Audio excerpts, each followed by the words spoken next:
halkani waa BBC London oo idinkaga imaanaysa mawjadaha gaagaaban hirarka FM-yada magaalooyinka qaar, telefoonka gacanta iyo barta internetka ee bbcsomali.com. Axmed Cabdinuur ayaan ahay.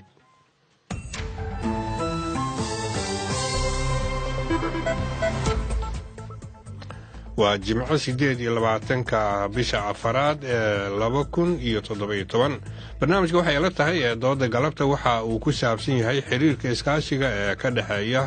Soomaaliya iyo dalalka shisheeyaha ee ku lugta leh arrimaha Soomaalida. ma tahay mid u wanaagsan Soomaalida? arrintaas ayaan ku lafaguri doonaa dooda galabta oo socon doonta muddo saacad ah.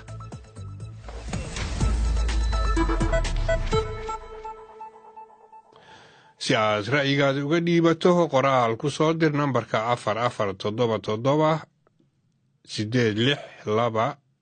44778629 ama Facebook ra'yigaada ku soo dhiibo. marka hore wararka caalamka ee BBC-da waxaa inoo haya Cabdinuur Sheekh Maxamed.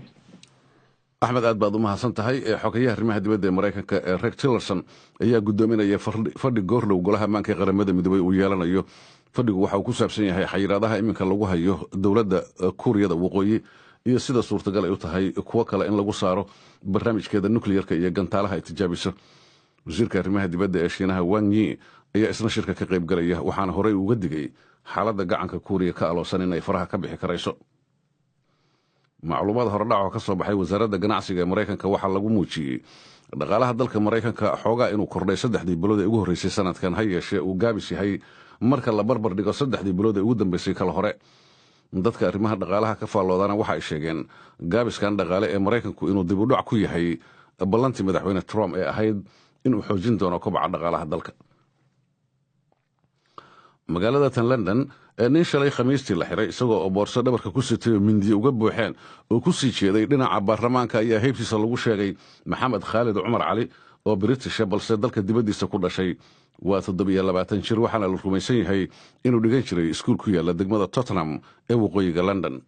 bilayska iyo sirdoonku horey ayay u yiqiineen ayaa la yidhi. bilayska oo ninkan qoyskiisu ay warsiiyeen ayaana waxa ay ku joojiyeen isagoo marayay bartamaha xarunta xafiisyada dowladda ee Whitehall.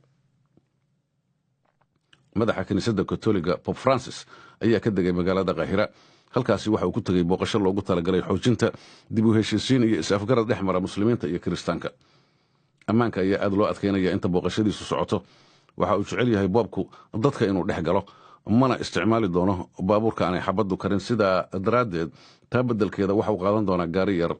jadwalkiisana waxaa ka mid a inuu tago jaamacadda Lazar oo uu khudbad ka jeedin doono.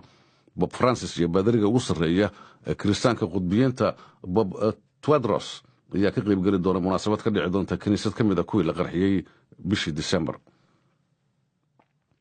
dalka Tanzania warbixin cusub ayaa lagu qoray ilaa 10,000 oo shaqaalaha dowladda ka tirsan inay haystaan shahaadooyinka dugsiga sare oo been abuur ah. warbixinta cusub waxaa maanta lagu guddoonsiiyey madaxweynaha dalka John Magufuli munaasabad ka dhacday caasimadda Dar es Salaam. madaxweynuhu waxa uu qabtay saraakiisha lagu helay shahaadooyinka bugta ah in wixii loo gaaray bisha May ay laba mid yeelaan inay iscasilaan ama sharciga la horkeeno. madaxweynuhu waxaa kaloo weydiistay wargeysyada waddanka ka soo baxa inay daabacaan magacyada saraakiishan ka tirsan shaqaalaha dowladda. ugu dambeyntiina musharaxiinta doorashada madaxtinimada ee waddanka Iran ayaa ka qayb galaya dood loo arko in ay tahay mid aad indhaha loogu hayn doono oo lala socon doono oo ku dhex mari doonta telefishinka. madaxweynaha iminka xilka haya Xasan Ruuxaani loolan xoog leh waxaa kula jira musharaxiin mayal adag. mahadsan Cabdinuur. halkaas aad nagala socotaan waa BBC London. u diyaar garooba barnaamijka dooda ee galabta.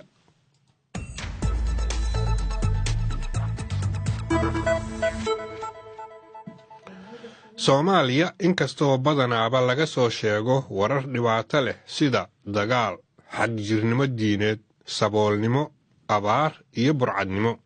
haddana waa dal khayraad badan leh. waxa uu leeyahay xeebta ugu dheer qaaradda Afrika, waxaana uu ku yaal meel istiraatiiji ah oo isku xirta dunida carabta, qaaradda aasiya iyo wadnaha afrika. muddo qarniyaal ah khayraadka soomaaliya iyo meesha ay adduunka kaga taal waxay soo jiiteen danaha dowladaha waaweyn ee adduunka gumaysan jiray. cusmaaniyiintii, beershiyaankii, yurubiyaankii iyo qaar kaleba qarniyo hore ayay isku dayeen inay soomaaliya qabsadaan. laakiin waxaa haatan la dareemayaa inuu socdo tartan cusub oo loogu jiro soomaaliya. mawduucan ayaan ku qaadaa dhigaynaa dooda galabta oo ay ka qaybgelayaan dad aqoon u leh aadna ula socda danaha waddamada dunidu ka leeyihiin soomaalida. marka hore waxaan idin maqashiinayaa maqaal ay arrintan ka qortay wariyaha b b c Mary Harber oo dhowaan ka soo laabatay socdaal ay ku tagtay deegaano ka tirsan dhulka soomaalida sida Hargeysa, Berbera, Muqdisho iyo Baydhabo. warbixinteeda waxaa soo jeedinaya Axmed Ibraahim Maxamed Nagaashe. sannadihii u dambeeyey waxaa isa soo tarayay dalalka Soomaaliya danaynaya ee doonaya inay xidhiidho kala duwan la yeeshaan. dalalkaas qaarkood waxay si toosa ugu lug leeyihiin howlgalka nabad ilaalinta AMISOM, kuwa kalena waxaabay ka dhisteen saldhigyo militari, maalgashi muglena way ballan qaadeen. dalalka waxaa ka mid a Turkiga oo magaalada Muqdisho ka dhistay saldhig militari oo weyn, waxaanu maalgeliyey mashaariic horumarineed oo ay ka mid yihiin dhismaha madaarka Muqdisho iyo cusbitaal. waxaa kale oo jirta in dalka Imaaraadka Carabtu isna maalgashanayo dekedda magaalada Berbera, islamarkaana ay heshiis kala saxeexdeen jamhuuriyadda iskeed ugu dhawaaqday madax bannaanida ee Somalilan, oo ay isla magaalo xeebeeddaas kaga dhisanayaan saldhig militari. soomaalida qaarkood ayaa qaba in tallaabadani tahay iskuday lagu gumaysanayo dalkooda, waxaanay dhowaan ka bilaabeen ololo ay ku diidan yihiin heshiiska Somalilan iyo Imaaraadka dhex maray baraha bulshadu ku xidhiidho internetka. dhanka kale markaad u socdaasho Muqdisho waxaad arkaysaa xayndaab aad u ballaadhan oo ku yaalla xeebta, waxaana laga dhisayaa saldhig militari oo Turkigu leeyahay oo noqon doona kii ugu weynaa ee Turkigu ku yeesho dibadda. mararka qaarkood waxaad dareemaysaa in Muqdisho noqotay goob uu gumaysto Turkigu. isla markaad caga dhigato madaarka waxaad arkaysaa calanka Turkiga ee casaanka iyo caddaanka oo tirada ka babanaya garoonku ay ka badan tahay inta sudan ee calanka buluugga ee Soomaaliya. wadamo fara badan ayaa tababaro siinaya qaybo kala duwan oo ka mid a ciidamada nabadgelyada Soomaaliya, kuwaasoo iska kala qaybsanba oo mararka qaarna ay ka suurtowdo inay iyagu dagaalamaan. haddaba su-aashu waxay tahay xidhiidhka Soomaaliya iyo dalalka dibaddu leeyihiin ma yahay mid u wanaagsan Soomaaliya? waa hagaag. dooda galabta waxaa ka qaybgelaya Shamas Ismaaciil Xuseen oo ah aqoon-yahan wax badan kala socota arrintan. waxa ay qortay buug la yidhaahdo faragelinta dibaddu waa dhibaatada Soomaalidu halka ay ka imaanayso. maqaallo iyo qoraallo badan ayay meelo kala duwan oo wargeysyo iyo telefishinno intaba ay ka mid yihiin ayay faafisaa. waxaa kaloo Shamis ay ka shaqaysay qaramada midoobay, aad ayayna ula socotaa arrimaha geeska Afrika. filim ayaa laga sameeyey xataa buuggeeda. waxaa kaloo dooda ka qaybgelaya Xuseen Cabdi Xalane oo wasiir maaliyadeed hore uga soo noqday dowladaha Soomaaliya. qadka magaalada Muqdisho ayaan rajaynaynaa in uu nagu soo biiro. cabdirashiid xaashi waa isaguna agaasimaha macadka daraasaadka siyaasadda ee Heritage oo fadhigiis yahay Muqdisho. isaguna inuu barnaamijka ka qayb galo ayaa qorshuhu yahay. waxaa kaloo barnaamijkan aan ku marti qaadnay Cabdi Ciise Diirshe oo haatanba qadka ku jira magaalada Muqdisho. waa xogeyaha joogtada ah ee wasaaradda qorshaynta, maalgashiga iyo horumarinta dhaqaalaha ee dowladda federaalka ah ee Soomaaliya. waa hagaag. dhammaantiin aad ayaad u mahadsantihiin waqtigiina barnaamijkan. su-aasha ugu horreysa aan idiin soo bandhigayo waxay tahay, haddii aad maqasheen maqaalkaas Mary Harber, islamarkaana aad la socotaan arrimaha Soomaaliya iyo madaxda meel walba oo ay joogto Soomaalidu, hogaamiyaashoodu waxa ay u kala socdaan safarro deriska sida Kenya iyo Etoobiya ama khaliijka Carabta amaba qaaradda Yurub, iyadoo haatan madaxweynaha dowladda federaalk ee Soomaaliya Farmaajo uu joogo dalka Turkiga, islamarkaana la sheegayo in wasiirka arrimaha dibadda ee Jarmalku uu joogo oo uu maanta gaaray magaalada Muqdisho. waa tahay markaasi waxaan ku bilaabayaa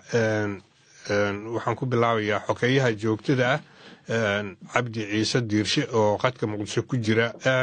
waa tahay Cabdi, kusoo dhawow barnaamijka.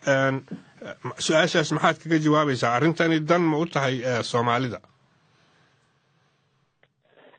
aad iyo aad ayaad u mahadsan tahay waxaan salaamayaa dhammaan dhegeystayaasha b b c da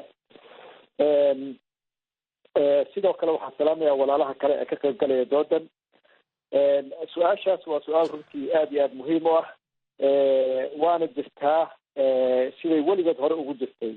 in wadamo shisheeye ay dan ka leeyihiin soomaaliya sida soomaaliya ay dan uga leedahay wadamada kale ee adduunyada ku yaal sidaan ogsoonahay adduunyadu maantay waa wadamo isku wada xiran oo dano iska leh dhaqaale iyo mid siyaasadeed iyo mid bulsho intaba wax lala yaabana maaha in wadamo kale ay dan ka leeyihiin soomaaliya sida soomaaliya ay dan uga leedahay wadamada kale muhiimadda waxaan kasoo qaadanayaa oo keliya soomaaliya wadamada danta ka leh waxaa macnaha maamulaya danta ay soomaaliya ka leeyihiin siyaasadeena arrimaha dibadda maaragtay ayadu hogaaminaysa qaabka wadamada kale ee danta kale soomaaliya ay maaragtay u maareynayso arrintaas sidoo kale annaga responsibility naga saaran tahay ama mas-uuliyad weyn naga saaran tahay wadamada danaha kale soomaaliya inaan anagu maareyno danaha ay ka leeyihiin inayna wax u dhimin dhaqaalaheena ama siyaasadeena mas-uuliyaddaana saaran xagga dawladda ayaa maamuli doonta arrimahaas laakiin wax lala yaabana maaha wax cusubna maaha in wadamo kale ay ka leeyihiin dana waaweyn soomaaliya waaya sida wadamada kale ayaguna ay uga difaacanayaan haddii soomaaliya dana ay ka leedahay wadamada kale ayagana waxaa maamulaysa siyaasadooda arrimaha dibadda oo ka difaacanaysa haddii soomaalidu ay dana ka leedahay guraacaan wadamada kale waa tahay cabdi ciise iigu jir qadka marka waxaan u bandhigayaa su-aashan shamis ismaaciil oo stuudiyaha la fadhida shamis barnaamij kusoo dhawow waana ku mahadsantahay waqtigaada buuggaada marka qoraalada kaleo dhan laga yimaad waxaa cinwaankiisu yahay dhibaatada soomaalida haysataaba waxay ka timaadaa oo salkeedu yahay faragelinta dibadda arrintaas ka waran horta buuggayga oo markiisii hore ahaa tiisiskaygii ee jaamacadda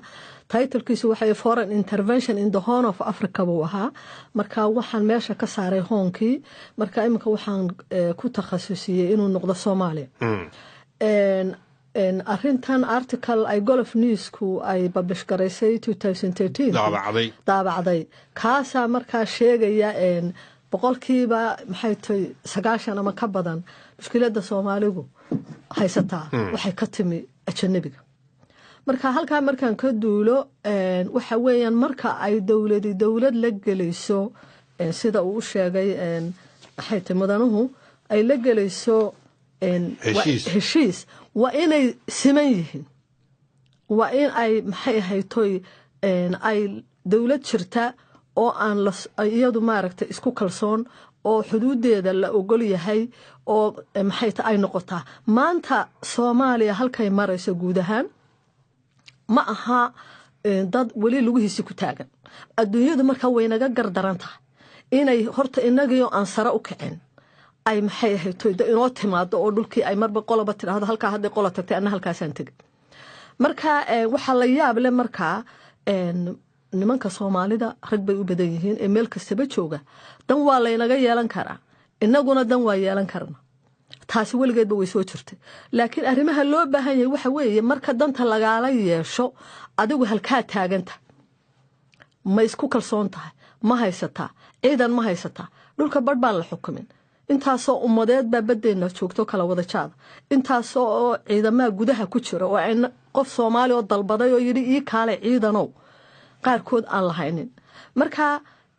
yes way arintu way tahay in dawladuhu dan iska leeyihiin waligeena waa inagoo aan maxay tahay colonialku xataa inoo joogin isticmaalka joogin ayaa dadka Soomaalidu adduunka la xiriiri jiray oo ka baacimtiran jiray laakiin kalsoonidii baa jirtay u bislaantii baa jirtay waxa markaa intan kaga baxaya su'aashan laba professor ba arintan ka hadlay mid waxa la oran jiray Lee Casanelli wuxuu sheegay gaaska Afrika war looma hayn jirin Europeanku way gali kari waayeen ama way ku adkayd inay galaan sababtuna tahay Soomaalida wax iska celinteeda iyo feejignaanteeda taasi waa qurumihii hore buugiisan waxa la yiraahdaa The Shaping of the Somali Society xaaliyana waxa hadlay iminkadan aynu joogno ninka magaciisa la yahay Professor David Sheen oo ambassador ka ahaan jiray Ethiopia oo Maraykana ninkaasi wuxuu ka hadlay report Maraykanku laga codsaday inuu isagu soo diyaariyo oo la yiraahdo regional involvement and implications for the US policy Soomaaliya ayuu wuxuu yiri waxa inoogu dambeysay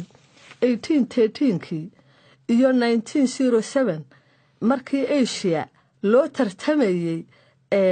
maxay ahayd nimanka la yiraahdo Ingiriiska iyo Ruushka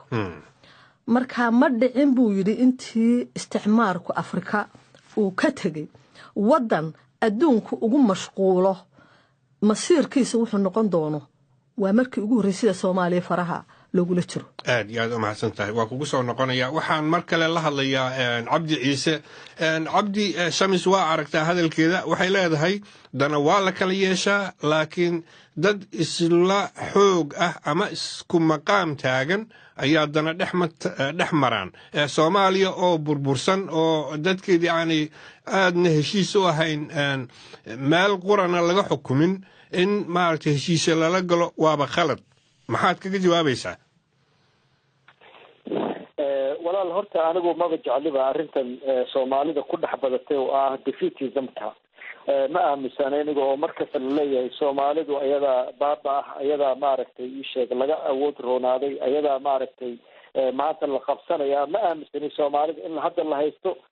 ma aaminsan ummadda Soomaaliyeed in la dugsin karo xornimadeeda Soomaaliya dawlad hadda haysataa ma jirto Soomaaliya waa wadan qaran oo horena u jiray taariikh horena ku leh taariikhda adduunyada mana dhicin Soomaaliya in macnaha ay sheegay ay ogolaadaan ummadda Soomaaliyeed in la duudsiyo xuquuqdooda dhibaatada ku dhacday Soomaaliya laba arrimood baan anigu dib u jallaaci lahaa waxaan dib u jallaaci lahaa dagaalkii maaragtay qababa ama cold war waxa la dhihi jiray iyo qaabkii Soomaaliya ay arrintaas ugu yeelatay dhibaatada ay u keentay waa mid maanta weli ma haysata arrinta kale oo iyaduna muhiim ah waxa weeye arrintan globalization la yiraahdo oo iyaduna maaragtay adduunyada dhaqaalaheeda iyo isku xirnaanta dhaqaalaha iyo siyaasadda labada arrimood in dib loo eega loo baahan yahay arrinta saddexaadna waxa weeye Soomaalida dhexdeeda hogaamiyaashooda in ay la kuleeyihiin hogaan xumada ka taagan Soomaaliya iyo dhibaatada iyo burburka ka taagan midda afaraadna waxa weeye natural disasters iyo maaragtay dhibaatooyinka Soomaaliya ka dhaca xagga abaaraha wadan soo koraayo oo fakri ah oo maskiin ah oo weli horumar fiican gaarin dhibaatooyinka noo geystaan waxyaalahaas oo dhan waxay keenayaan in maaragtay annaga hay-adaheennii dawliga ahaa ee dhibaatadu kasoo gaartay dagaalkii qabobaa markii uu dhammaaday Soomaaliya berigii horeba dhaqaalaheedu kasoo geli jireen wadamo maaragtay sida bariga iyo galbeedka dhaqaalahooda ku xirnaa oo mushaaraadkooda meesha laga bixinayay oo aan markaas tabar fiican soo yeelan markii dhaqaalahaas uu istaagay dawladdii dhaxana ay burburtay waxaa dhacday inaad arkayso dawladnimadii Soomaaliya inay dib usoo kabato inay adkaatay Soomaaliya maanta meesha ay marayso markaa fiirisid runtii adduunweynuhu aad iyo aad buu isugu dayay inuu Soomaaliya gacan ka siiyo inay dib usoo noolaato dawladnimadii Soomaaliya welina gacan baa la siinayaa ma aaminsani in maaragtay adduunweynuhu ku heshiiyey dalka Soomaaliya ummadda Soomaaliyeed in la baabi'iyo oo maaragtay faragelin si joogta inta loogu sameeyo la baabi'iyo laakiin mas'uuliyad gaar ah ayaa saaran ummadda Soomaaliyeed yaashooda aan ka dhex galo marka shacabkeena waxaad tiri hadalkaas iskugu imaanaya Soomaaliya waa dal xora cid haysataa ma jirto waxaan ognahay ciidamo badan oo kala duwan inay waddanka joogaan waxaana dhici karta intooda badan inaysan amar Soomaaliyeed xataa ku imaan carab ayaa joogta waxaa jooga cadaan waxaa jooga madow nooc kastaa jooga marka maxay tahay yani dawladnimada Soomaaliya aad leedahay waa kaamil oo maaragtay waxbay iska caabin kartaa xaqiiqadu waxa weeye Soomaaliya dawladnimadeedii dib u dhis bay ku jirtaa saan ku sheegayba markii dagaalkii qabobaa dhamaaday adduunyada Soomaaliya dawladnimadeedii dhaawac weyn baa soo gaaray dib u soo kabsashay ku jirtaa hase ahaatee Soomaaliya hadda dawlad haysata oo gumaysi ku haysataa ma jirto waxaan aaminsanahay ciidamada ajanabiga ee jooga dalkan waxay ku joogaan shacabka soomaaliyeed rabitaankooda. haddii ayna jirin taas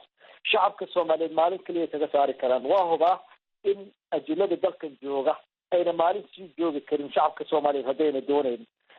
waxaana caddeyn u ah 2006 markii ciidamada Ethiopia ay soo gashay shacabka Soomaaliyeed way diideen inay joogaan. waxaa dhacday inay ka baxaan ciidamada Afrikaanka oo yimid oo ayagoo wada socda yimid waxay weli ku joogaan rabitaanka shacabka. haddayna taas jirin waa hore laga saari lahaa dalkan. waxaa socda dib u soo nooleyn hay-adihii dawliga ahaa ee Soomaaliya. sidaad arkaysay haddaad fiiriso hadda GDP-ga Soomaaliya 2000 waxaad 1990 ilaa 2000 waxaad timaadaa 2010 waxaad fiirisaa hay-adaha dawliga ee shaqeynayay 2010 wixii ka dambeeyay fiiri meeshii hadda marayaan. waxaad fiirisaa qaabka gobolada iyo federal government ay hadda u wada shaqeeyaan fiiri waxyaalahaas oo waxaad arkaysaa meeshii hore aan joognay 4 sano ka hor inaan ma joogin. GDP-gana meeshii uu joogay inuuna joogin. waxaa la rabaa markaan samaynayno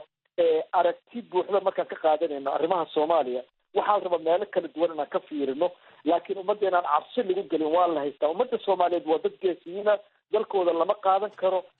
cid alla ciddii timaadana waxay ku imanaysaa nidaam iyo Soomaalida waxa ay rabto shacabkeeda. hogaamiyaasha Soomaaliyeed waxaa dhici karta shakhsiyan inuu asagu khaldamo in baahi gaar oo asagu danaysta uu yahay waa dhici kartaa laakiin ummadda Soomaaliyeed si wada jir ah marna ma yeeli doonto dhulkeeda iyo dalkeeda lagu soo xadgudbo. waayahay waxaan hadalka siinayaa markaan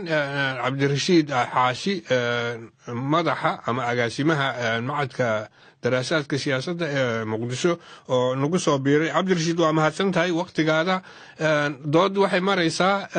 faragelinta shisheeyuhu dan ma u tahay Soomaalida? waa mahadsan tahay cabdinuur. waan salaamaya saaxiibka cabdi diirshe iyo akhyaarta kale. runtii horta Soomaalida sida walaashii ay sheegtay hadalkeeda ay runtii si fiican u kala dhigtay. annagana waxyaabo baa nala gudboon oo inaan masaalixdeena iyo danaheena ciddaan isu suri karno aan isu suranno. adduunkiina hadda kuuguba sidi mahayo kuwa batroolka raba kuwa kalluunka raba oo ayagoo aan la weydiisan iyo ayagoo la weydiistay haddii rabaan la baxaaya. annagii oo sii jajabnayoo intii maamul goboleedyo iyo loo kala baxbaxay iyo ka hor baxda markii ugu horreyn isku joogeen annagii waa iska faafayna oo qaraar la tagahayaa oo qoloba meel ka dhacaysa oo mid dowlad weyn soo kaxaysta iyo mid shirkad ganacsi soo kaxaysta iyo mid kuwo oo qowleystaa soo kaxaysta noqonnay. marka dhankeenana waxaanu kaga baahan yahay inaan lugaheena isku duwanno oo waxaan rabno aan samayno. midaas kaloo aan lakugu simahayn oo mar walbana lasoo galahayo bikaas meesha sababtoo ah meesha aan ku naalo meel istaraatiiji ah iyo aageena oo holcahaya. hadda kasoo qaad macnaha sacuudiga iyo wadamada sunniga iyo iiraan baa isku haya Yemen iyo meelo kale iyo Ciraaq iyo Syria. maxaa la yidhahdaa marka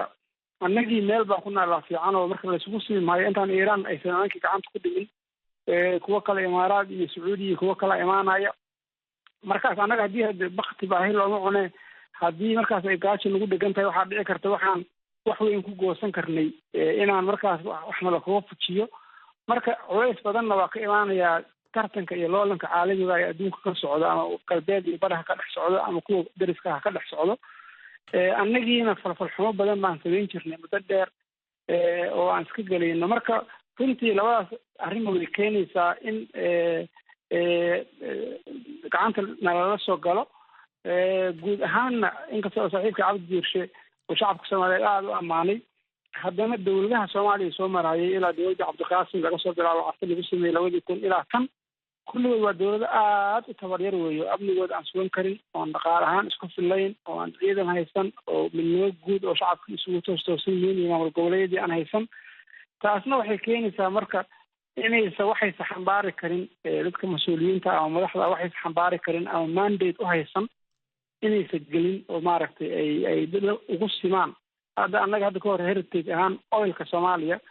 iyo batroolka ku jira kheyraadka dabiiciga reporti baan kasoo saarnay. wadamo waxaa jira marka ayagoo aan shuruucdii iyo systemkii iyo dowladnimadii iyo dimuqraadiyaddii iyo madaxdii hofleyd ayagoo aan isugu toostoosnayn oilkii la soo baxay nacalad buu ku noqday oo Nigeria ka mid ah wadanka adduunka wadamada ugu baasiin badan iyo batrool badan ay ka mid yihiin haddana faqriga iyo fawdaduna xadkii ka baxday 90% dadku waa faqri 10 waxbay haystaan marka khayraadkan yees waa loo baahan yahay dawladda inay lagu helo loo baahan yahay marka wixii aan tabar loo hayn oo shuruucdii loo hayn oo siyaasadii loo hayn oo aan aqoontii loo hayn haddaan iska dhex boodno oo ninkii yimaadaba dhahna soo bixi waxaa dhici karta inaan annagoo maxaa la dhahaa heshiis annagu noo sadburiya geli karnay inaan ku dhammaano mid annaga maaragtay naloo hoosgeliyo qaarna macnaha hadda tii ugu dambeysay Kenya lala galay inkastoo lagu khasbanaa in heshiis macnaha la galo oo ay shuruuc caalami khasbahayeen annaga iyo Kenya inaan badeen arrintiisa aan dhahno maaragtay shuruucda la ka qabto maxkamadaas iyo waxaas loo baahnaa wixii la sameeyay qaarkood haddana laba qodob oo khaldan baa la dhexgeliyey oo heshiiskii la dhexgeliyey oo markii looyariinteena iyo wasiiradeena ay tageen Brussels ay tageen The Hague ay tageen oo dacwoonayeen ay dhahayeen khalad buu ahaa iyo waana la hoosgeliyey maan ogeyn markaa diyaar ahayn haddaad wax dhex gashid ama baahi degdeg aad wax u dhex gashid waxaa dhici karta dhibaataan laga soo waaqsan inay ka dhalato waa mahadsantaa halkaa iigu hay cabdirashiid waa kugu soo socdaa shamis waxaan markaan doonayaa bal dhegaystayaasha Facebook ayay horta si toosa ugala socdeen barnaamijkan qaar ka midowna waxayna soo gaarsiiyeen qoraallo waxaa inoo soo akhriyey maxamed cabdiraxmaan axmedow dhegeystayaal badan ayaa ra'yigooda ka soo dhiibtay qodobkan waxaana ka mid ah dhegeystayaashaasi Salmo Macalin Ibraahim ma aysan soo sheegin halka ay joogto balse waxa ay leedahay xiriirka wadamada dibadda kala dhaxeeya Soomaaliya waa mid wanaagsan waana soo dhaweynaya xiriirka ay la yeelanayso wadamada caalamka gaar ahaan Turkiga iyo tiri fikirkaasi mid ka duwan waxa qaba Bashiir Daacad wuxuuna leeyahay ma jiro iskaashi dhex mari kara wadan sabool ah iyo mid qani ah mid xoog badan iyo mid daciif ah ilaa in lagu dulaysto mooyee waxaa dal hormaray buu yiri dadkiisa oo iskaashada dhageystahan kale oo lagu magacaabo Aamina Maxamed Cawaale oo joogta Gaalkacyo waxa ay leedahay sanadadan dambe waxaa soo hagaagaya xiriirka wadamada caalamka waxaa jira wadamo xiriir wanaagsan nagala dhaxeeyo sida Turkiga oo kale waana rajaynaya inaan helno xiriir wanaagsan oo aan la yeelano wadamada dibadda Canjeex Carab oo jooga Boosaaso waxa uu leeyahay sidii loo doortay dawladdan cusub ee uu hogaamiyo Farmaajo waxaa la arkayay kulamo dalka dibaddiisa ka dhacayo oo loogu arrinsanayo arrimaha Soomaaliya haddana dawladahaasi waxaa ku jira buu yiri kuwa raba inay Soomaaliya ka faa'iideystaan kheyraadkeeda iyo kuwa dan u wada dalka iyo dadka Soomaaliyeed Maxamed Glob oo jooga Jarmalka waxa uu yiri xiriirka ay dawladda la leedahay dalalka dariska ah waa allow sahal iyadoo Soomaaliya ay ka soo kabanayso burbur xiriir kala dhaxeeya dawladda Turkiga waa mid aad muhiim uga ah Soomaaliya loona riyaaqay dhegeystaha ugu dambeeyana Axmed Gorod oo jooga Boorama isagu waxa uu leeyahay wada shaqaynta caalamku waa muhiim la'aantiina talaabo lama qaadi karo dhaqaalihii iyaga ayaa haya siyaasaddiina iyaga ayaa haya marka lagama maarmo ayuu yiri waayahay raalli baad iga ahaanaysan halkaas waxaa noo soo jeedinayey fariimahaasi Facebooka wariyaha BBC Xasan Cali Geele waa tahay qayb kalena weli wuu noo hayaa Xasan laakiin markan waxaan la hadlayaa Shamis Ismaaciil xagee wax ku marayaan Shamis mid waan ku raaxsanahay cabdi ummadda Soomaalida anigu waxaan aaminsanahay inaan laga adkaan doonin dad adag weeye GDP-ga iyo horumarka ay samaysayna ummadda samaysay xukuumad marna uma samaynin ajnabina uma samaynin markay dawladii dadka ka dhaxaysay ay burburtay ariga waa la isku darsadaa hadii la wada lahaan waayana qofba meel buu u tashaday ama ha noqoto dadkii oo kala dawlado kala samaysma ama ha noqoto dadkii isku tashada marka dadka Soomaalidu anigu waxaan u haystaa isma haystaan waa la kala samaysan karaa maamul laakiin ka dad ahaan isma haystaan korkooda la isku haystaa adduunka korkooda isku haystaa marka maxay ahaytoy kelmada madaxda Soomaalida meel kasta ha joogtay Somaliland Puntland Soomaaliya iyo regionada nimka soo kordhay iyo maxay dadka amuraha Soomaalida kuwa xiiseeya waxa loo sheegaya horta inay fahmaan nimcooyinka Ilaahay ku siiyay horta waa inaad fahantaa Soomaaliya waa faqri hadaynu wax faqri ka nahay waqtigan aynu joogno maskaxdeena faqri kana dawladaha inaynu u ogolaanayna dalkeenana wax nimcada aynu haysano ma haystaan biyaynu haysanaa marka loo eego abaaraha marka laga saaro abaartuna ma cusbe weligeed bay jiri jirtay marka waxa la yidhi marka waxaynu haysanaa biyaynu haysanaa beeraynu haysanaa waxaynu haysanaa maxay ahayto nimcooyin badan xoolo iyo kalluun baynu haysanaa marka haddii meel fakhri laga yahay madaxdan iminka hadashana meel kastaba ha joogay ee dadka bajinaysa waa ogtihiin oo faqiir baynu nahay waa ogtihiin oo dadkii badahay ku daadanayaan waa ogtihiin waxaas oo dhan waxa in lagu bedelo waa ogtihiin oo Soomaali baynu nahay dad adkaysan badan baynu nahay intaas oo umadood baynu la soo dhaqanay afkeena la bedeli kari waayo diinta markaynu qaadanay carabnimadii maynaan qaadan carabkii baa la Soomaaliyay marka wadankan Soomaalida iyo umada Soomaalidu waxay leeyihiin taariikh dib loo raaco dad iminka dhashay manihin marka khaladaadkeeni iyo adkaysankeeni waa in labadaba laga faa'iideysto waxaan ku dari lahaa inta halkan la leeyahay wadama ina maal gashanaya ama waxba inoo soo kordhinaya wadan markuu burburo dad ugu cusub manihin waxa soo martay China waxa soo martay Japan Jarmalka la kala qaybiyay Yurub markii dagaalku ka dhacay Mareykanku laba arrimood u leeyimi labadii inaga laynoo lama iman systemka laynoo la yimi waa hab khaldan weeye waay halka igu jooji marka saacadu waxay soo gaartay 5tii iyo barkii Afrikada bari waxaad la socotaan barnaamijka dooda jimcaha ee waxay la tahay waxa ka qayb galaya sidaas aad maqlaysaan Shamis Ismaaciil Xuseen oo gabar aqoon-yahana arrimaha geeska Afrika iyo faragelintana ku takhasustay dibadda waxa kaloo ka qayb galaya Cabdirashiid Xaashi oo agaasimaha macadka daraasaadka siyaasadda magaalada Muqdisho Heritage iyo agaasimaha wasaaradda qorsheynta maalgashiga iyo horumarinta dhaqaalaha ee dawladda federaalka ee Soomaaliya Cabdi Ciise oo isaguna qadka Muqdisho ku jira waa hagaag halkaas ayaa barnaamijku inooga soconaya bartamihii ayaan ku jirnaa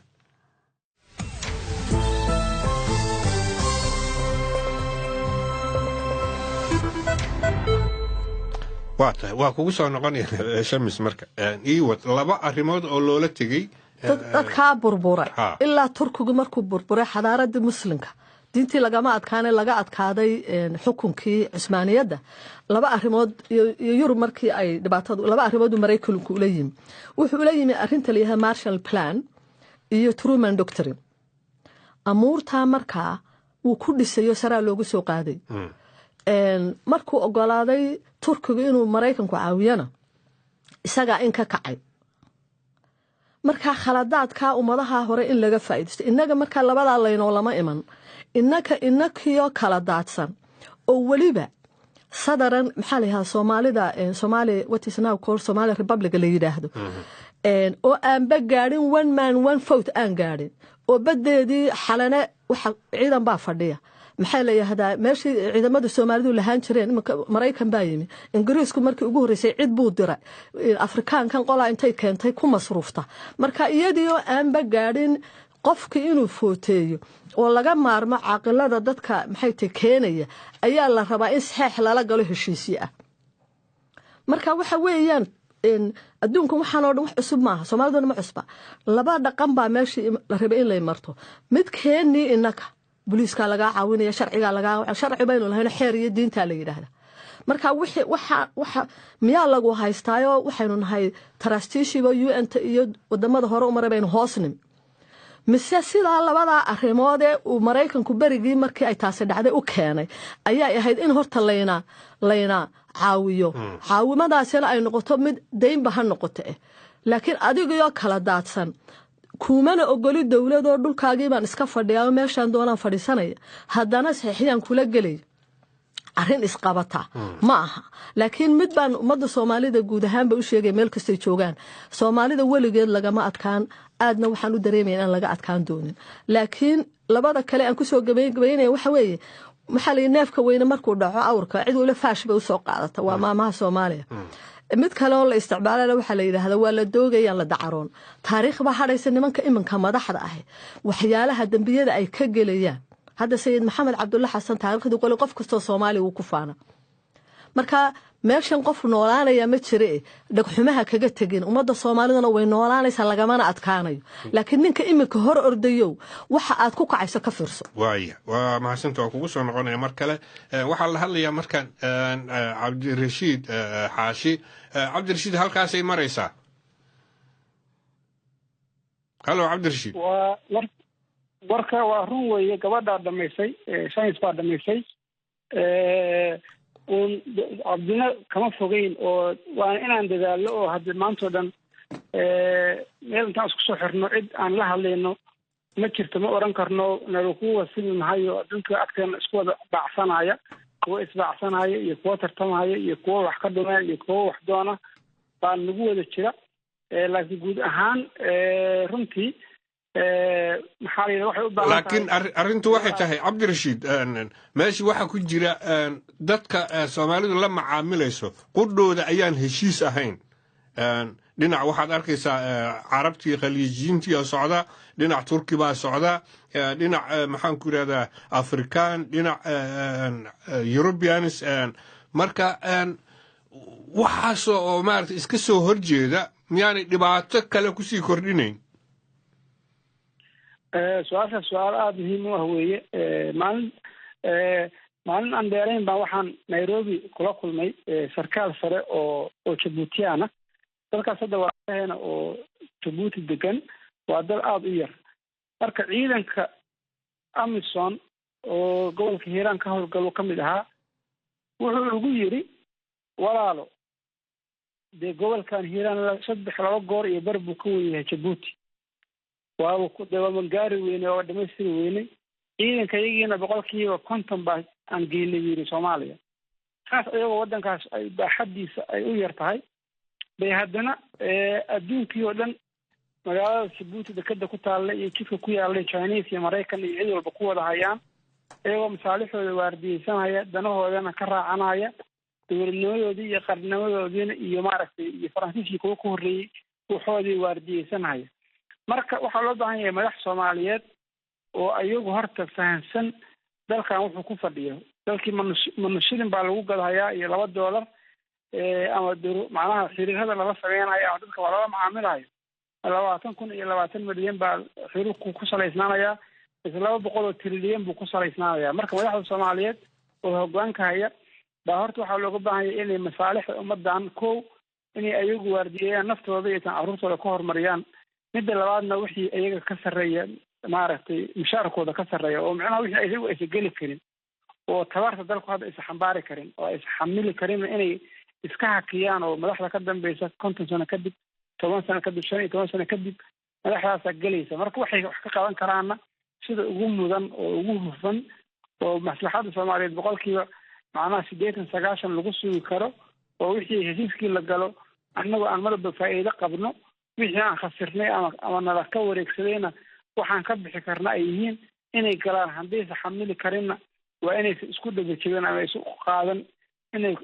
inay ku khasban yihiin inay ciddi u timaado heshiis la galaan heshiisyada qaar baan dowladda hadda ka geli karin khibradii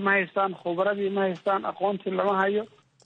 waxa uu loo baahan yahay marka in aan kiiska la iska waalin oo madaxweyne aan ahay iyo ra'iisul wasaare aan ahay iyo golaha wasiiraan ahay iyo maamul goboleed baan ahay oo gobol aan cidna shacabka xataa isa dooran oo 60 xildhibaan kaliya doorteen baan joogaa waxaas inaan maaragtay aan heshiisyo lagu gelin waxaan xasuusanaa aan reportkaas batroolka ku saabsan aan uga hadalay maamul goboleed kasta kuwii yaryarka ahaa xataa berigii hore jiray oo shirkad bay iska soo kaxaysanaysaa baranka fayla markaasi xataa Supreme Court-ka qaar ay u ansixiyeen inay maaragtay cidii rabaan heshiis la geli karaan oo berigii hore 60-meeyadka Mareykan la siiyay marka madaxdan waxaa loo baahan yahay waxaysan dhawr u hayn ama awood u lahayn inay safaraha la gelin oo ummadan ay sahaligin waa tahay ummadana waxaa loogu baahan qodobka ugu muhiimsan walaalkii waxa weeye qodobka ugu muhiimsan waana in waardiye laga hayo oo bulshada rayidka iyo shacabku iyo saxaafadda iyo ganacsatada iyo aqoon-yahankuba aysan cidna u wakiilan inay hawshan lagu takrifalo waa iyadoo la soo waardiyeynayo tallaabadii la qaadayo inay tahay tallaabo maslaxadda ummadda ay ku jirto laakiin haddii ninkii yimaado yiraahdo heshiis baan siixaya hadhowna ummadda ceel afka laga geliyo annagana waa ku khasaarna ubadkeena iyo kuwoodana way ku khasaarayaan marka waa in la foojignaado waa tahay anaa meeshii fadhiyay aamina kaliya cidna laga yeeli maayo waa gartay cabdirashiid iigu jir qadka markaan waxaan fursad siinayaa dhegaystayaasha barnaamijka hawada kala socda sidaan idiin sheegay facebooka aad iyo barnaamijkan looga daawanayaa dhinaca kalena telefoonada ayaa qaarkood ay soo wacayaan waxaan markaan la hadlayaa dhegayste dalka Belgium naga soo wacay Cabdullaahi Axmed Cabdullaahi muxuu yahay ra'yigaadu waa maasan tahay ra'yiga waxa waaye aniga dawladda Soomaaliya heshiisyada dibadda ee la galayso waa kuwa dan ugu jira Soomaaliya markay rabaan yani ama wax la isku khilaafana waa waxay ka bixi karaan ma fahan waan taageersanahay horta kow midka haye midda labaad midna waan ka soo horjeedaa midka maamul goboleedyada kulli ama Soomaaliland ha ama Puntland ha ahaado ama koonfur galbeed wax kasta ay la galayaan heshiisyo dalal dibadda ama saldhig military ama dekad waan ka soo horjeedaa maxaa yeelay kuwaas waa maamul goboleedyo hadhowdii yani waxa macquul ah sidii hadaa la sheegay in wax loo hoosgeliyo Soomaaliland maamul goboleed isuma taqaanee ka soco hadda waa maamul goboleed uun kulli cid aqoonsan ma lahan maamul goboleedyada ka mid yihiin waaye waa adiga ra'yigaada ka soco iyada is aqoonsana waxaan dhihi lahay halaga maamul goboleedyada saldhigyada military iyo dekadaha la bixinayo waa hanti ma guurto waaye dhinaca kale tan dhanka dawladana aad iyo aad ayaan u soo dhaweynayaa yani heshiisyada ay la galayso maxaa la dhahay Turkiga iyo maxaa la dhahay dawladaha kale oo quwadda leh yani waa kuwa anagana anfacay marka rabnana waan ka bixi karnaa ilaa waxan waa dawlad yani way la xisaabtami kartaa dawladaha kale ilaa hadda dawlad baan waa tahay waa mahadsan tahay waxaan la hadlayaa markaan dhageysto kale oo isaguna qadka ku jira Ibrahim Muuse Kaalmooy wajeer iyo ka soo wacaya ra'yigaadana si Ibrahim Axmed Daw aniga aragti baan qabaa ma fahanti haye aniga taa ila tahay arinta horta waa arin Soomaali bad soo dalacay weeyaan marka in laga faa'iideysto yaa haboon ma fahanti haye marka aniga horta waxa ila tahay waa ka xumahay waa qadka ayaa ka go'ay Ibrahim waa tahay waxa marka meesha ku jirta arintii laba dhinac waa laga arkaa dhinac leh waa heshiisyadaas iyo waxaas oo dhan waa fiican yihiin iyo qaar leh maaragtay in la iska eego ayaa loo baahan yahay waxaan markaan la hadlayaa dhageyste kale Cabdicasiis oo Muqdisho ka soo wacaya Cabdicasiis ra'yigaada isagana waa ka go'ay waa tahay su-aasheeda ku xigtaa waxay tahay heshiisyada ha la galo ha la kala faa'iido dana ha la kala yeesho ma xuma laakiin meesha waxay u muuqataa erey hadaayi shamis ay ka dhawaajisay Soomaaliya waa la isku dul dagaalamaya dana kala duwan quwado kala duwan ayaa ku dul dagaalamaya taas marka sidee u saameyn kartaa dadka Soomaalida maxaa uga iman kara shamis adaan kugu soo noqdo marka ugu horeysa horta waxa fiican in runta lagu dhawaado imanka haddaan taabto Somaliland oo kale waxyaalaha buugaygan hore ee la yiraahdo islaamofobiyada inta aan kaga qoray waxa kamid ah ummad markay xoolo isku darsato xoolihii way ku kala guuri kartaa waxa weeyaan ariga iyo geela markaynu isku darsanay waxaan dareemay inaad ama iga sadbursatay ama dhibaato iga soo gaadhayo waynu kala baxan kala baxaasi markaa ma aha waynu isdilaynaa Soomaalidu waxay ku kala duwan tahay waa siyaasad ee kuma kala duwanaa jinsiyad marka garaadkaaga kor qaad ninbaa wuxuu yidhi maskaxaadu yaanay noqon maqal lagu leeyahay gaba interestina weeye marka waxa weeyaan danbaa horta kulligeen inaga dhaxaysa ummadda Soomaalida oo dhan danbaa ka dhaxaysa danta ka dhaxaysa waxa weeye ka magaca ummadda Soomaalida way Soomaali waa la wada yahay siyaasad baa lagu kala duwan yahay jinsiyadda Soomaalida ee geeska Afrika ee ka soo adkaatay dad badan xataa haddii aad ii ogolaato markii la keenay carabtu xaraara islaamiya wal carabiya markay timi ee ay diinteenii aynu qaadanay Morocco Tunisia Algeria North Africa oo dhan waxa loo keenay iyagoo barbar oo aynu wax wada tirsanno Soomaalida ay wada galaan qabiil wada galaan dadka madaxa kala qaybiya iyagii waa la carabiyay afkoodii barbarkana in yar baa ku sii hadha markii uu maxay toy loo yimi maxaa la waxa ku jira marka ilaa Egypt baa ku jirta markii ay carabtu tagtay sawaaxile ay tagtay East Africa arintan point-kan waa muhiim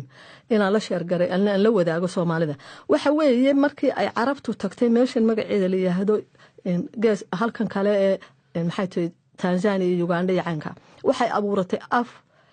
u sahlay oo dadka kula xiriiray magaciisa la yahay sawaaxile maabka dunida marka la yahay jasiirada al-Arab waa Yemen iyo Xijaasa cid kaga dhow Soomaalida ma jirto waxa weeyaan diyaaradu Berbera waa waxa af Carbeedka lagu yiraahdo irtifaac iyo hubuud way kacdaa way fadhiisataa baduna marba isu dhaweedo waxa loo jiray waa loo kala ciyaar gurdi jiray dadka aynu sidaa isugu dhownahay iyagu ina may carabayne waayo af markuu baaqi noqday ilaah baa baaqiye wuxuu tilmaamaa ummadii afka ku hadli jirtaa baaqiye markii ilaa Ciraaq Soomaaliyiintii iyo Baablooniintii Asiiriyiintii iyo Finiqiintii joogi jirtay Lebanon afkoodii la wada bedelay la wada carabeeyay inaku carabtii baa la Soomaaliyay ummadda markaa taariikhda iyo mid kale ka fogan waqtigu inoo saamaxaynin dadka Soomaaliyaana khalad fahmeen in aynu adduunka isla xiriirno waligeeba weyn isla xiriiri jiray taariikhda marka dib u eegto innagaaba mar xukumi jirna ilaa Mozambique bay taariikhdu sheegaysaa mana baqayno halka aan ka dhax galo nin Ingiriis oo asna wax ka qoray arrimahaas aad ka hadlayso ku dhow wuxuu yiri Soomaalidu marka ay arkaan azu yani ka dhaxeeya common enemy hal cadow markay arkaan way isku duubantaa markaas ka adkaadaan taasa hadda meesha ka baad waxaad ka hadlaysi waa mawduucaas yani hadda ma jirto Soomaalidii wax ka dhaxeeya iyo wax ay wada difaacayaan ma jirto nimbo meel buu u socdaa miyaanay khatar ahayn marka maya horta ta khatarta ahi waa ta keenaysa in laga dhawaajiyo dareenkeena laakiin anigu markii filmkan bugayga ay ka xigteen Al Jazeera aan joogay Minnesota waxaan ogaaday Soomaalidu inay wali isku xiran tahay waxaan aad inaan saaxiibna nahay family-gayaguna ay asxaab yihiin ba ila soo hadashay halkaad marayso hadaan ka oran karo halka ka salaam karo Nasiib Cabdi Saciid waan u soo qorayo waxaan shaqo aan qabtana tana igu adkayd waxaan ogaaday Soomaalidu inay yihiin dadka adduunka ugu wanaagsan marka horta marka aan kuleeyahay Soomaalidu isma haysato korkeeda la isku haystaa waxa weeye siyaasiyan waa la kala bixi kara oo qof wale meeshiisa wuxuu oran kara halkan anaa maamusha laakiin ummad ahaan wixii inagu wada duulaana kulligeen ina taabanaya sida qofka Soomaaliga dariiq kasto aad marayso Minnesota London u kaleema Soomaali baa tahay ayaa ilaashigooda inooga dhaxeeya dadkan iminka marka dabacsanee inagoo dawlad dhinacna aanay ka adkaanin munaafaqadana ajnabigana waxaad ku ogaanaysaa inanka iminka yiri Somaliland waa maamul goboleed oo kale Somaliland waxay muujisay oo Afrika u muujisay oo cadaanka u muujisay in ay one man one vote gaadhay waxay ka bilowday oo ay ku kala duwanaato Soomaalida kale kaga duwanaatay 1992 December markii barnaamijkii Restore Hope ay UN timi ee ay Hargeysa ka soo degtay tiri Ethiopia la idinku shirinaya Somaliland odayaashoodii oo markaa uu kamid ahaa Xaaji Waraabe waxa weydiiyay maanagaan heshiisiinaysan mise annaga iyo Ethiopia heshiisiinaysa idinka dhexdiina de ma tagayna buu yiri annaga dhul baan halkan ku leeyahay horta meesha lagu kala tagay waa halka Southkii Soomaaliya ilaa maanta uu rabaa inuu yimaado London oo lagu casuumo halku ka oran lahaa Ingiriis annaga hanoo yimaado haddii uu nala hadlayo marka walaalahay waxaan u sheegayaa Somaliland waxay damci doonto waa taariikh iman doonto laakiin xaaliyan waxay Soomaalidana u buruuf garayso haddii wuxuu kordhaana Soomaaliya oo dhan bay u korodha marka inay dawladuhu munaafiqiin waxaad ku garataa meeshii one man one vote ka gaadhayna waxay idan mana aqoonsan doon meeshii la fadhiyay maxay ahayd xalana ciidan baa fadhiya balli doogle ciidan baa fadhiya maxaa la yiraahdaa meeshii maxaa la yiraahdaa baxaan ciidan kala jooga Afrikaanku intay meel ka kareysan lahaayeen ama Turkigu meel ka kareysan lahaa iskuuladii aan ka baxay Banaadir iyo dhakhtarkii Banaadir aan tagi jiray maxaa la yiraahdaa Digfaar iyo ayuu dib u galay dhulkoo ballaaran oo meel dhisan lahaa marka waxa weeye ummadda Soomaalida walaalahay marka runta ku dhawaato horta waxba u qabsoomaya waxaan kale kuugu daray iminka Puntland oo kale horumar bay samaysay ma garanaysaa inamay odhanin dowladaha ajanabiga ah ee iminka xamar wada galay ee dowladdaanu idiin dhisaynaa somaliland way gosato waanu kasoo horjeednaa xamar dhibaata ka socota puntland isugu kaalay inamay odhanin waayo puntland maxaa markaa la odhanaya puntland sida somalilandna may odhan waanu go-ayna laakiin marar badan waa lagu shiray waa laysugu geeyey soomaalida maya soomaalida lama odhan tanaanu aqoonsanahay baasaboorka xamar marka la yahay qof kaloo soomaali oo dhan oo soo doono soomaalidu markii iminka may kala bixin laba dhaqan bay ahayd inay kala samaysato dhaqankay runta in lagu dhawaado community-ga wey waxa weeye dhaqan may samaysan ay soomaalidii muqdisho inta isku duubnaatay hargeysa ka adkaatay oo dabeetana sidii ay u dhalatay dowladii siyaad bare kacaanku ee military baa dhulkii soomaalida oo dhan wada qabsaday may dhicin manay dhicin xeerkeenii soomaaliga ahaa ee wanaagsanaa inay siday somaliland ba samaysay qabaa'ilkii kala jaadka inta isu yimaadeen oo haddana isdileen oo heshiiyeen markaad ajanabigu wuxuu kuu sameeyo la boodo la jaan qaadaba runtii baad ka fogaanaysaa waaya ii kaadi marka waxaan fursad kala siinayaa dhegaystayaasha facebooka waa kuwan haddii aan ku bilowno Siciid Gurxan Cali oo jooga Boosaaso waxa uu leeyahay in xiriirka caalamka la wanaajiyo way fiican tahay laakiin waa in uu ahaadaa buu yiri mid dhexdhexaad ah oo aad u ilaashanaysid danahaaga cabdisalaan maxamed faniin oo jooga Sanaag waxa uu yiri fikirkaygu waa maya waayo dal isagoo sii socda siyaasad ahaan ma doonayo inuu dal kale soo kaxeeyo marka Soomaaliya waxaan kula talinayaa ka fiirsato siyaasadaha dalalka shisheeye maxamed yaasiin oo jooga magaalada Muqdisho kuma raacsana dhageystii ka horeeyay oo waxa uu leeyahay runtii Soomaaliya kama maaranto dal shisheeye sida hadda marka ay dhacayso doorasho oo kale Soomaaliya wadamada xiriirka ay la leedahay la'aantood tooda maba socon karto waxa howlaha la wadaba waa wadamada dariska la ah geesay daahir geesay oo jooga Nairobina waxa uu leeyahay waxay ila tahay in Soomaaliya xiriir shisheeye waxba uusan u kordhinayn waayo haday Soomaaliya iyadu is aaminto uma baahna kaalmo shisheeye marka waxaanu leenahay Soomaaliya rabbi hamideeyo aamin ayuu yiri Bashiir Cali Xirsi oo jooga Hargeysana waxa uu leeyahay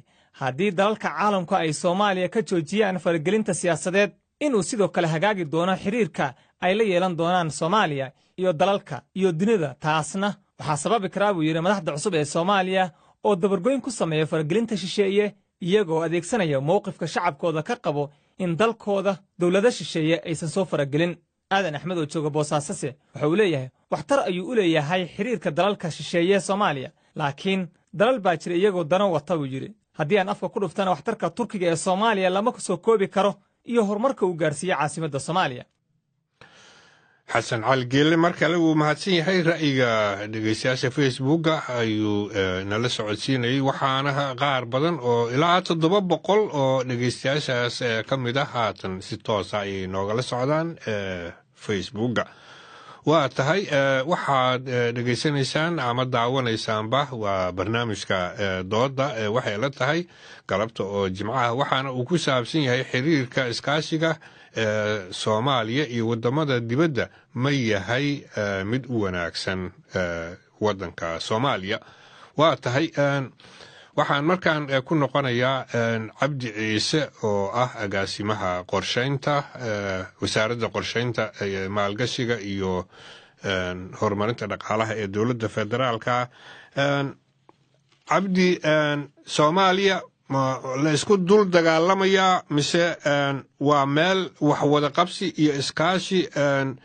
laba dhinaca uu mar walba ka shaqaynayo hallo waa tahay waxaan ka xumahay mar kale inaan ismaqli la'anahay Cabdi Ciise waxaan markaan la hadlayaa maxaan ku Cabdirashiid Xaashi agaasimaha Heritage Cabdirashiid Soomaaliya ma u eg tahay meel wadamo kale iyo dana shisheeye ay ku dagaalamayaan cabdi nuur waad mahadsan tahay horta saan horey oo hadalkayga ugu bilaabay adduunkao dhan baaba hadda xiriir caalamiga jira oo in la maaragtay wax la kala gudbisado oo maaragtay waa la isku khasban yahay oo adduunka amnigiisii baa Soomaaliya maaragtay macnaha dhici karto inuu ka dhantaalmo baddeena iyo marinbiyoodyadeena iyo kheyraadka dhulkeena ku hoos jira iyo dib u dhiska dalkan si xataa dib loogu dhiso dad badan baa dan kale annagii dadkeennii baa adduunka ku firirsan oo qurba iyo wadan walbo kasta kumanaan kun oo Soomaaliya joogto dalalkooda ku khasbaysa inay Soomaaliya wax taraan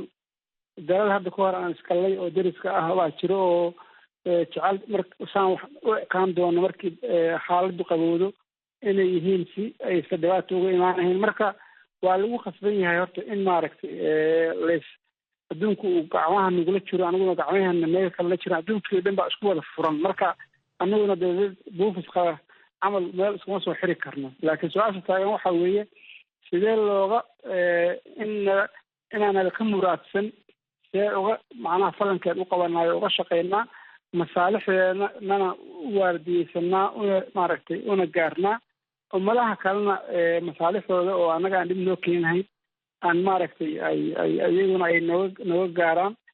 taasna waxay u baahan tahay cilmi iyo daraasad iyo istaraatijiyad iyo madax dee hufan aada u hufan oo dalkooda naftooda ka horumarinayo cabdullaahi ciise maalinta u socday new york ku socday siduu qaramada midoobey uga hadlo nin kaloo Soomaaliyeed baa yiri talaalka aniga ha laygu dhufto hadday isu noqoto suusa cabdullaahi ciise u dhiman marka dad naftooda dalkan u horaaya loo baahan yahay laakiin dal ninkii agaasimihii waaxeed oo maaragtay ajnabi oo airport yimaado dad madax uga hortagaysa iyo maamul goboleedyada dowladda Soomaaliyeed baan ictiraafsanayn oo maaragtay daawo marhaya iyo deris aan maaragtay aan agtooda noogu siinahayn haddii meesha u gacan banaanaato markaas dhib baa dhacaya tan ugu muhiimsan cabdinuur waxa weeye in madaxda Soomaaliyeed horta ay ummadda u waramaan oo xogta la keeno hadda waxa weeye dadkii marka aan loo waramahayn oo intii la baxo la soo laabto wax sheegahayn ama hadda la maqlayo heshiis weyn baa halkaas ka dhacay iyo waxbaa la kala saxday iyo saana dhacday aan ciddii saxiixday aan la aqoon wixii loo saxiixay aan la aqoon taas waxay keenaysaa in tuhunku iyo maaragtay conspiracy waxaan la yidhaahdaa oo maaragtay wararka buufiska ku salaysan iyo shakiga iyo maaragtay inuu bato oo tuhunku bato oo kalsoonida xubaato waxaan dowladdii xasan sheekh iyo cumar cabdirashiid waxaa laga rabaa inay sheegaan heshiiska imaaraadka uu kasoo qaado tusaale ahaan uu ku galay dekada maaragtay ku galay wax ma ku ogaayeen Somaliland waxay ku ekeyd kaliya iyo imaaraadka ku ekeyd waxyaabahaas oo dhan baa dhici karta dadku markii madaxdii howlahan u dindilooshay ay war ka bixin waayaan in markaas dadku ay la sii fakadaan tuhunkooda iyo maaragtay xantooda iyo wax la midka dadka Soomaaliyeed baa dalkan leh madaxdu waa darawaliin baabuurkay darawal ka yihiin maana baabuurka ma lahan dadkuna waa inay farqa ku dhiganaadaan hantidooda baabuurkooda madaxduna waa inay ogaadaan inay darawaliin yihiin dalkan ayagu aysan lahayn oo lala leeyahay oo 20 milyan ama 12 milyan oo qof oo Soomaaliya dalkan shuraaka ku ah waa mahadsantahay Cabdirashiid waa mahadsantahay Cabdirashiid waxaan markaan siinayaa Cabdi Ciise xogayaha joogtada ah wasaaradda qorsheynta Cabdi iskaashiga iyo wax isdhaafsiga dawladda Soomaaliya iyo ajnabiga wasaaraddaadu kaalin weyn ay ku leedahay ma ku faraxsan tahay sida wax u socdaan runtii horta waxaan soo dhaweynayaa walaalkay Cabdirashiid oo aan fursad u helay inaan soo dhaweeyo heritage-na runtii waxay ka mid yihiin hay-adaha Soomaalidu ay leeyihiin oo runtii aan ka helno xog badan oo ku saabsan maaragtay daraasadaha ay sameeyaan marka aad iyo aad uga mahadcelinaynaa howlahaas ay hayaan arrintan ku saabsan iskaashiga wadamada kale iyo Soomaaliya waa ka xumahay mar kale ayuu ka go'ay khadku waxaan joognaa barnaamijka gebagabadiisii shamis ayaan la hadlayaa markaan shamis sida ugu wanaagsan adigu waxaad ku takhasustay faragelinta dibadda iyo dhibaatooyinka ay leedahay sida ugu wanaagsan ee Soomaalida iyo dunida kale ay ku wada macaamuli karaan maxay tahay horta nasiib wanaag wax waliba taariikh bay leeyahay qof walibana hadduu taliyo mahmaha ka soo baxayo cuntada way xumaanaysaa baa haddii ay bartaan dadka karinaya marka community-gana inuu iska xagliyo oo uu ra'yi hore uu qabay ama uu region ka qabay ama qolo uu ka loo shariibaada maaha arrinta meesha taala waxa weeye ummadan Soomaalida style-kan iminka lagu wadaa dan uma aha qaabkan nin aan lagu hisiiba ku taagnayno isagii wali heshiino isagii wali kala adkaano isagoo arrimihiisii xalinino isagoo marka waxa weeye inay saaxiiba yeelanayno filayn ma garanaysaa inaba yidhaahdaa intanaad arrintan ku jirta iminka waxaa la sheegayaa oo aanu waraaqihina hayna inay Soomaalidu siin jirtay sakada carabta oo kale oo burufa marka halkaa marka aad dhibaato ku haysato waxaanaan kuugu deeqaya waa la arki jiray sida uu Marshall Plan uu sameeyay waxaanaan kuu sii samaynayaana waa la arki jiray wadan dhisano sida inaga ruushkii berigiyo waxaan tababar ku siinaya adna waxaan ka qaadanayana waa la arki jiray kelmadahan aan ku soo gabagabeeyo Soomaalidan isaga fiirsato waxa weeye kelmado u baahan khubaradeeni dhaqankeena iska dhaaf jaamacada iyo ajnabi wax laga barto inta aad odayaashani ka baranaysaa khatar waxa kamida kelmadan investment waxa la maalgashi tanaana kuugu soo gabagabeeyay marka waxay wayna wadankeena la maalgashanay qofka Soomaalida wuxuu u baahan yahay qof khabiir ku ah inuu waraysto maalgashigu waa maxay hadda ma maqlaysi mar la lahaa heshiiskii badaha waxay yiraahdeen waxba aan la hoos gali waa sidaas oo kale marka kelmadda maalgashiga raba in yar midheer ka ma waqtiga naga dhamaaday marka waxaan filayaa dadweynuhu inay halka kelmaddaasi raadin doonaan maalgashiga macnaheeda nabad gelyo